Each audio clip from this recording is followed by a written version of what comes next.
নমস্কার, জয় নিতাই। ভজ নিতাই গৌর রাধেশ্যাম, জপ হরে কৃষ্ণ হরে রাম। এই পর্বে আমরা এমন একটি বিষয় নিয়ে আলোচনা করব যে বিষয়টি হিন্দু সম্প্রদায় বা সনাতন ধর্মাবলম্বীদের সাথে ওতপ্রোতভাবে জড়িয়ে রয়েছে এবং যেটি হিন্দু সম্প্রদায়ের বা সনাতন ধর্মাবলম্বীদের জন্য অত্যন্ত বিড়ম্বনার এবং জীবনের নানা ক্ষেত্রে নানা সময় নানা সমস্যারও তৈরি করে থাকে এই বিষয়টি।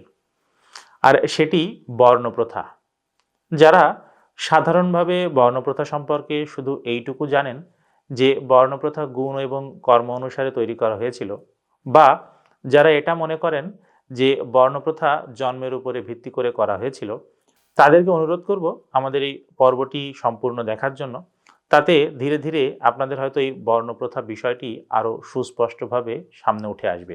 একটি পর্বে এই বর্ণপ্রথার মতো অত্যন্ত জটিল এবং গম্ভীর বিষয় আলোচনা করে শেষ করা সম্ভব নয়। সেজন্য আমরা কয়েকটি পর্বে চেষ্টা করব এই বর্ণপ্রথা আপনাদের সামনে তুলে আনার জন্য। প্রাথমিকভাবে সামাজিক শ্রেণীবিন্যাস বা বর্ণপ্রথার সৃষ্টি হয়েছিল সমাজে কাজের ভিত্তিতে এমন একটি শ্রেণী তৈরি করা, যাতে সমাজ আরও দ্রুত উন্নতি করতে পারে এবং সামাজিকভাবে একটি অত্যন্ত সুশৃঙ্খল অবস্থা বজায় থাকে। আর সে কারণেই ব্রাহ্মণ, ক্ষত্রিয়, বৈশ্য, শূদ্র এই চারটি বর্ণের সৃষ্টি হয়েছিল। পরবর্তীকালে এই বর্ণ থেকেই আস্তে আস্তে ধীরে ধীরে এমনভাবে ভেদাভেদ সৃষ্টি শুরু হয়, যেটি আর বর্ণপ্রথাতে সীমাবদ্ধ না থেকে সেটি জাতিভেদেও তৈরি হওয়া শুরু করে। সে কারণে সেই প্রথম চারটি বর্ণ ব্রাহ্মণ, ক্ষত্রিয়, বৈশ্য, শূদ্র এখন আর খুব একটা শোনা না গেলেও ভারতবর্ষে বর্তমানে হিন্দু সম্প্রদায় প্রায় ৩,০০০ জাতিতে বিভক্ত এবং এই বর্ণপ্রথা যারই বিবর্তিত রূপ এই জাতি প্রথায় এসে দাঁড়িয়েছে, তার কারণে মানুষে মানুষে ভেদাভেদ, ঘৃণা এবং কিছু কিছু ক্ষেত্রে প্রতিশোধ পরায়ণতারও জন্ম দিচ্ছে। মানুষের মধ্যে একতা দূরে থাক, মানুষ এক জাতি আর এক জাতিকে এতটাই দূরে ঠেলে দিচ্ছে যে দেখা যাচ্ছে যে তারা যে সব একই সম্প্রদায়ের, সে বিষয়টিও তারা আর বুঝতে পারছে না। সেই কারণে প্রতিটি হিন্দুরই এই বর্ণপ্রথা সম্পর্কে অত্যন্ত সুস্পষ্ট ধারণা থাকা আবশ্যক। আর সেই বিষয়টি মানুষের মাঝখানে উপস্থাপন করার জন্যই আমাদের এই প্রয়াস। আমরা আগামী কয়েকটি পর্বে চেষ্টা করব বেদ, রামায়ণ, মহাভারত, বিভিন্ন মুনি ঋষির বিভিন্ন সংহিতা বা অন্যান্য গ্রন্থে কিভাবে এই বর্ণপ্রথা বা জাতিপ্রথার ব্যাখ্যা করা হয়েছে সে বিষয়টি আপনাদের সামনে তুলে ধরার জন্য। এই পর্বে আমরা অদ্বৈতবাদ বা বেদান্ত দর্শনের সাথে জড়িত মাধবা বিদ্যারণ্যের লেখা শঙ্করাদিগ্বিজয় গ্রন্থের একটি ঘটনা উল্লেখ করব, যার সাথে জড়িয়ে আছেন আদি শঙ্করাচার্য এবং ভগবান শিব ঠাকুর।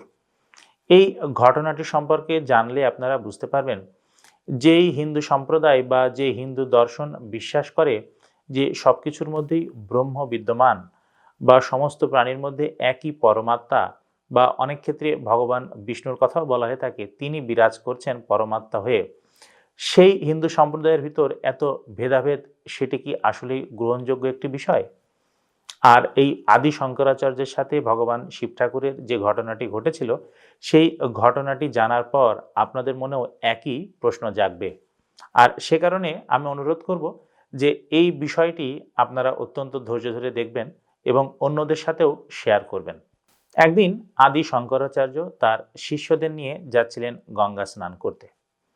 সেই সময় গঙ্গা স্নানে যাওয়ার পথে তার সামনে হঠাৎ করে একজন চণ্ডাল, বা বর্তমানে যাদেরকে অনেক সময় নিচু জাত বা দলিত সম্প্রদায়ের বলা হয়, সেই রকম একজন মানুষ উপস্থিত হলেন, যার সাথে ছিল 4টি কুকুর।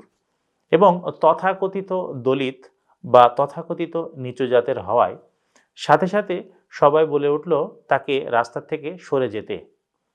তখন এই চণ্ডাল একটি প্রশ্ন করলেন আদি শঙ্করাচার্যকে, এবং সেই বিষয়টি মূলত এই বর্ণপ্রথা বা জাতিপ্রথার বিষয়টিকে স্পষ্ট করে বুঝিয়ে দেয়। প্রথমত, বর্ণপ্রথা বিষয়টিতে যাওয়ার আগে যে বিষয়টা আমি আপনাদের উল্লেখ করতে চাইব, যে আমাদের এই সমাজ ব্যবস্থা কতটা সুদৃঢ় ছিল এবং কি ভিত্তির উপরে দাঁড়িয়েছিল। ভাবুন যে একজন তথাকথিত নিচু সম্প্রদায়ের মানুষ, দলিত, উনিও সে সময়কার সব থেকে বড় পণ্ডিত আদি শঙ্করাচার্য, তাকেও প্রশ্ন করতে পারছেন নির্দ্বিধায়। এবং আদি শঙ্করাচার্যও কোনো রকমের অহংকার প্রকাশ না করে সেই তথাকথিত নিচু বর্ণের মানুষের সাথেও কথোপকথন বা প্রশ্ন প্রতিপ্রশ্নে লিপ্ত হচ্ছেন। দুজন তর্ক করছেন বা দুজন যুক্তি দিচ্ছেন, আর একজন প্রতিযুক্তি দিচ্ছেন। অর্থাৎ কি একটি সমাজ ব্যবস্থা ছিল যে তখন প্রত্যেকেরই অধিকার ছিল প্রশ্ন করার।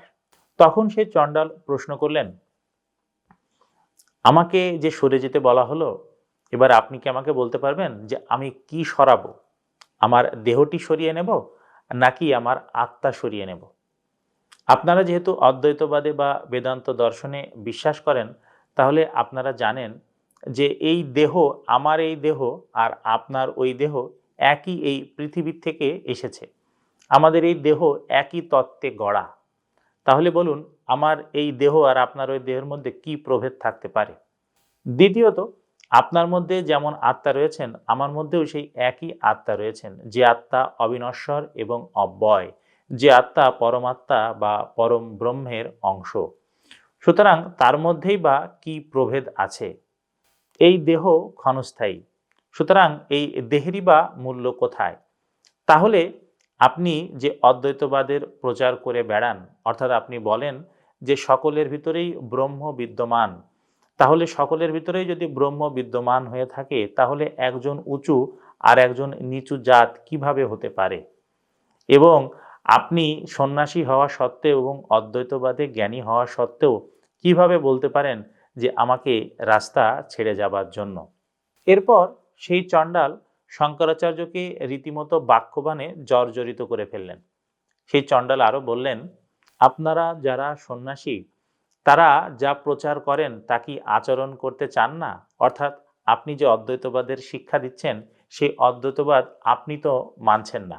আদি শঙ্করাচার্য অত্যন্ত বিনয়ের সাথে সেই চণ্ডালের সমস্ত প্রশ্ন শুনলেন এবং অত্যন্ত শ্রদ্ধার সাথে উনি বললেন যে আপনি যা বলেছেন তা সম্পূর্ণই সত্য, এবং আপনার মতো একজন জ্ঞানী ব্যক্তি, সে যে কুলেই জন্মগ্রহণ করুক না কেন, অর্থাৎ সে ব্রাহ্মণ হোক বা উঁচু জাত হোক বা নিচু জাত হোক, সে আমার গুরু হওয়ার যোগ্য এবং আমার শ্রদ্ধারও যোগ্য। আপনি যথার্থই বলেছেন। যদি মানুষের মনে এই দৃঢ় বিশ্বাস থাকে যে প্রতিটি প্রাণীর মধ্যেই ব্রহ্ম বিদ্যমান, তাহলে মানুষ কখনো একজন আর একজনকে ঘৃণা করতে পারে না বা ভেদাভেদ সৃষ্টিও হতে পারে না। যেই ব্যক্তি এরকম ভাবে সবসময় নিজের মনকে নিবিষ্ট রাখতে পারেন যে সবকিছুর মধ্যে ব্রহ্ম বিদ্যমান, তাহলে আমাকে সবকিছুর প্রতি শ্রদ্ধা জ্ঞাপন করতে হবে বা সবকিছুকেই সমান দৃষ্টিতে দেখতে হবে, সেই ব্যক্তি সর্বোত্তম এবং সেই ব্যক্তি অবশ্যই গুরু হবার যোগ্য।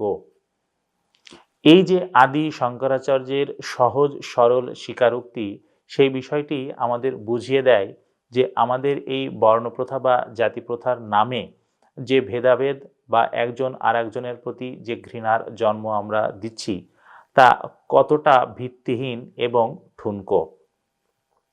আদি শঙ্করাচার্য সেই চণ্ডালের সমস্ত কথা স্বীকার করলেন এবং তিনি তার ভুলও স্বীকার করলেন, এবং সেই চণ্ডালকে নিচুজাত মনে করায় আদি শঙ্করাচার্যের যে অপরাধ হয়েছে সেটিও শঙ্করাচার্য স্বীকার করলেন। এবং শঙ্করাচার্য বললেন, যে ব্যক্তি সর্বদা সর্ব অবস্থাতেই সবকিছুকে সমান জ্ঞান করতে পারে, সেই ব্যক্তি সর্বোত্তম এবং সেই ব্যক্তির সংখ্যাও আমাদের এই সমাজে নিতান্তই কম।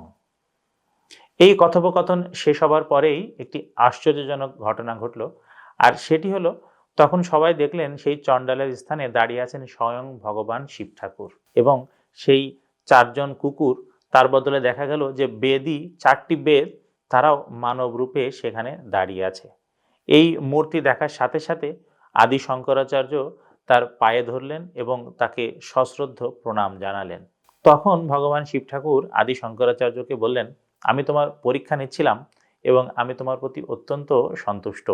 তারপর ভগবান শিব ঠাকুর আদি শঙ্করাচার্যকে ব্রহ্মসূত্রের ব্যাখ্যা লেখার নির্দেশ দিলেন এবং এই অদ্বৈতবাদ সাধারণ মানুষের মাঝখানে প্রচার করার কথাও জানিয়ে দিলেন। এবং তারপর থেকে আদি শঙ্করাচার্য সাধারণ মানুষের মাঝে এই অদ্বৈতবাদ বা বেদান্ত দর্শনের শিক্ষা প্রচার করতে লাগলেন। অর্থাৎ যেই দর্শন এই শিক্ষা দিচ্ছে, সেই দর্শন কখনোই মানুষে মানুষে ভেদাভেদ মেনে নিতে পারে না। আমরা এর পরেও বিভিন্ন পর্বে এই বর্ণপ্রথা বা জাতিপ্রথা সম্পর্কে মহাভারত, রামায়ণ, বেদ এবং অন্যান্য পুরাণে কিভাবে উল্লেখ করা হয়েছে এবং কিভাবে মানুষের একতার কথা বলা হয়েছে সেই বিষয়টি আপনাদের সামনে উপস্থাপন করব। আগামী পর্বে আমরা চেষ্টা করব মহর্ষি বাল্মীকি রচিত রামায়ণে বর্ণপ্রথা সম্পর্কে কি বলা হয়েছে সেই বিষয়টি আপনাদের সামনে তুলে ধরার। অনুরোধ রইবে আপনারা এই বর্ণপ্রথা বা জাতিপ্রথার বিষয়ে আমরা আপনাদের সামনে যা উপস্থাপন করছি সেটি অন্যদের মাঝখানেও শেয়ার করবেন, যাতে মানুষের মাঝখানে যেই ভ্রান্তি রয়েছে বর্ণপ্রথা বা জাতিপ্রথা সম্পর্কে সেটি আস্তে আস্তে দূরীভূত হয় এবং মানুষে মানুষে একতা বা ঐক্য তৈরি হয়। ধন্যবাদ আমাদের সাথে থাকার জন্য। নমস্কার।